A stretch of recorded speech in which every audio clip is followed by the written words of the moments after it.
سره ما ته به تکلیف یو ته بنای نو زه څنګه ځای عبادت وکم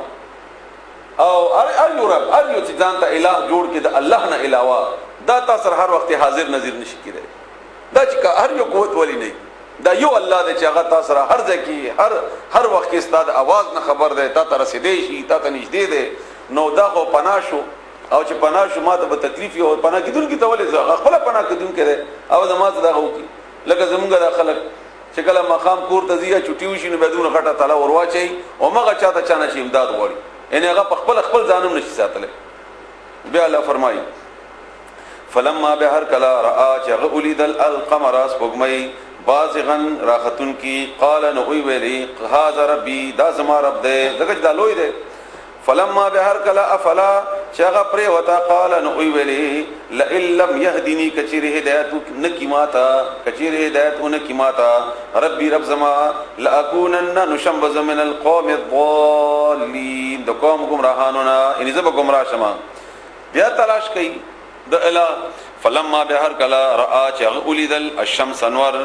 مر بازغتن راختن کے قال ان ویلی هاذا ربي دا زما رب دے هاذا اکبر دا زکه دا ټول نه لوی دے د رب معنا می تاسو تکړی وا پروردگار حاکم مالک اختیار دا ټول معنی پدې کې شریکی دي یعنی دا به زما ته حکم کوي زبه مانم دی به زما مالک وي دی به زما کارساز او مددگاری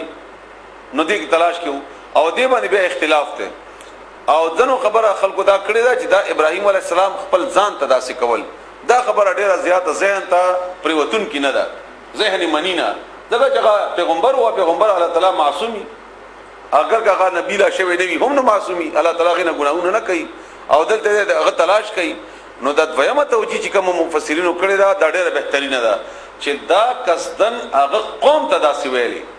چې قوم ته عملی طور باندې وخی ځکه چې د قوم چې کوم دا ستاره پرستو د وستورو او د سپوږمۍ او د نمر په نوم باندې باقاعده بوتان جوړ کړیو او د دې ټولو نه غټ بوت چې کوم دا غنومو نن نار د نوسترګې په نوم باندې جوړ کړو او هغه ته عبادت کو او ویلې به چې دا چې کوم دي د اجرام فلکیه د الله تعالی سره په خدای کې شریک دي دا ستوره دا کار کوي دا ستوره دا کار کوي دا کوي او ابراهيم عليه السلام د قوم په مخ کې دي تلګیا چې خټیک ته تاسو وایي چې دا ستوري دي الله کې دا ستوره ده نو زمزان ته دا اونې سمته کې دا ټول نه غټته نو هغه چې سحر شو نو هغه پنا شو نشولې ده او بل هر ستوره په خپل گردش کې ده خپل ځانه مزل کوي نو دا خو څه شو لاړو زما خدای څه شو زه ستاسو عبادت تو کوم یا څه چانه وغواړم اوس خبر ټیک دي ځانه کوم دا قوم تخیوس چې قوم په خپل لا جواب شي په خپل لا جواب شي بیا الله فرمایي د ابراهيم عليه السلام قصه فلما بهر کلا افلت چې پناش ولا قال ان اولی ان غسپغمی پناش ولا یا قومي دین معلومیږي دا قوم سره خلګیاو ای زما قوم انی بشکذ چیما بری اون بیزار یما اعلان د بزارت کوم براءت کوم مما دا غشینا تشرکو چې تاسو شریک وای الله سره انی بشکذ چیما بشکما وجهتو ما مخ ګرځولې ده ما مخ اړولې ده وجهیا مخخبل للذي اغزا طرف تا فطر السماوات چغا پیدا کړی دي اسمانونه والارض ازمکا حنیفا او زپدی اړولو د مخ کې یو طرف کون کما بیا بل چاته نه ګورم دا ماغه خبره منما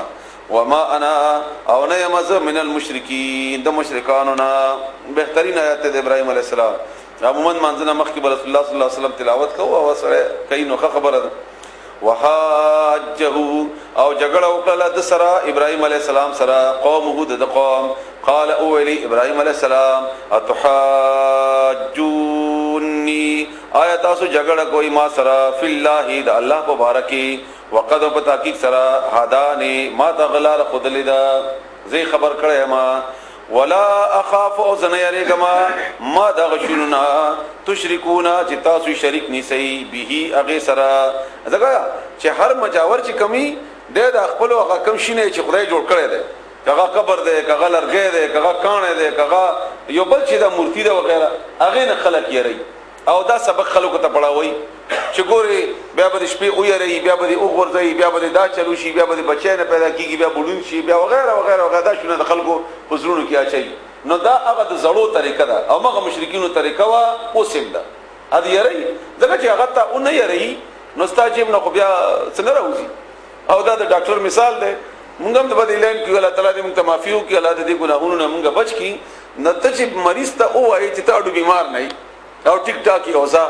نو ستا کاروبار خو درېدو نو چې هغه غریبه سي سر درد کړی وي وایي دا خو چېرته بلډ پریشر نه وي اول خو دا وګورو بیا چېرته هیپاټایټس نه وي بیا دا وګورو او په هر لیبارټري کې دغه نیمه حصه ده نو ټول نه اول خو دا ترې راواخلي او بیا هغه نه بعد چې هېڅ پکې نه معلومیږي وایي ستا ګیس دی او یا ورته وایي کم از کم چې ستا په تریخي کې کاڼي دي وغیره نو دا شی به غم ور واچوي چې بس لاړو جنجال کې پرېوتو بیا هغه نه دا ټولې خبرې څه دپاره چې ما ته راکوه دا ټولو خلاصه ده ما ته راکوه دا به طور مثال مې تاسو ته ووایي او همدکه رنګې خبره د دې خبر د خلکو هم ده هغه یره چې دې دپاره چې ما خېټه ډکېږي نو دا اصل کې دا ټول دا شرک د دې بنیاد د هغه څوک چې د مشرکین دي د هغې خېټې ډکول دي هغه د خپل کس دی خېټه پرست دی هغې دپاره خپل کار کوي الله دې موږ تاسو ته معافي وکړي الله دې موږ بچ کړي د دې شرک نه بیا الله فرمایي دا ابراهیم علیه السلام وایي چې زه ولې ویارېږم د دی نه الا مگر اندا چې یشاء وغواړي ربي رب زما شیء څه شی یعنې الله که ما ته څه نقصان رسول وغواړي نو رابکړي او که نه کړي هم تعالی خدای نشي راکولی وسع لوی دی ربي رب زما وسع وسعت دی الله تعالی سره کل شیء په هر شي باندې علم په علم کې افلا تتذکرون او تاسو نصیحت ولې نه قبلوئ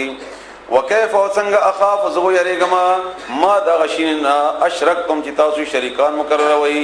ولا تخافون او تاسو نه یریږئ انکم بشک چې تاسو اشرکتم شرک کړی دی بالله الله سره تاسو ولې نه یریږئ د الله نه چې شرک کوئ تاسو خپل په شرک کولو نه یریږئ او ما په شرک نه کولو باندې یاروي دا څومره عجیب خبره ده او حال دا ده چې ما سره دلیل دی او تاسو سره دلیل نشته بالله د الله سره ما هغه شی لم ينزل چې نه نازل کړي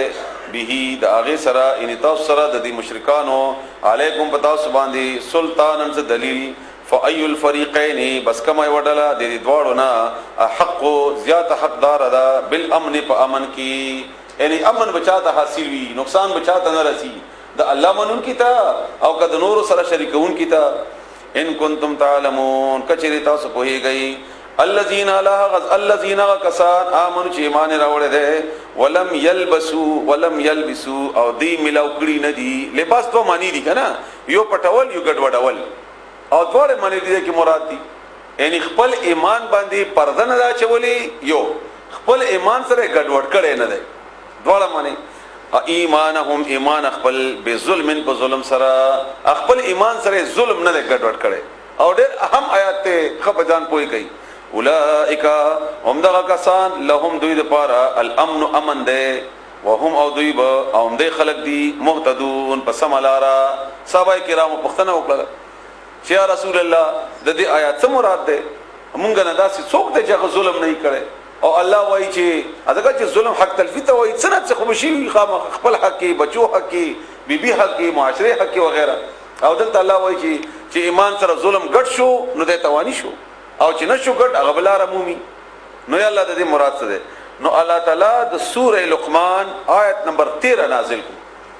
سوره لقمان آیت نمبر 13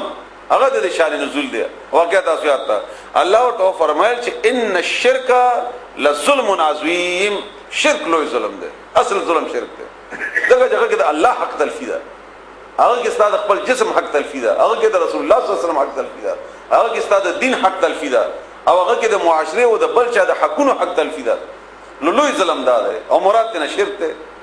چا چې شرک خپل ایمان سره ګډ کړو هغه د پر امن نشته او چا چې نه ګډ کړي الله دې تاسو بچ کړي شرک نه بس هغه د پر الله فرمایي چې هغه د پر امن ده هغه د پر امن ده سوره لقمان آیت نمبر 13 آیات 7 وتلک او دا حجتنا دلائل دي زمونږه اتینا ها چې مونږ ورکړیو هغه ابراهیم علیه السلام ته علی قومه دا قوم په مقابله کې نرفعو مونږ اوچتو درجات ان درجه من نشاء او چاته چې مونږ وغواړو الله دې موږ تاسو درجه په ایمان باندې اوچت کی ان ربک بشک رب دستا حکیم خاوند حکمت علیم او په هده ووهبنا او مونږ ورکړو له دتا اسحاق علیہ السلام دا زوی او د ابراهیم علیہ السلام و یعقوب علیہ السلام دا زوی او د اسحاق علیہ السلام یعنی زوی او نو سه کلن هدینا دا ټول هدینا مونږ هدایت کړو دیتا ونوح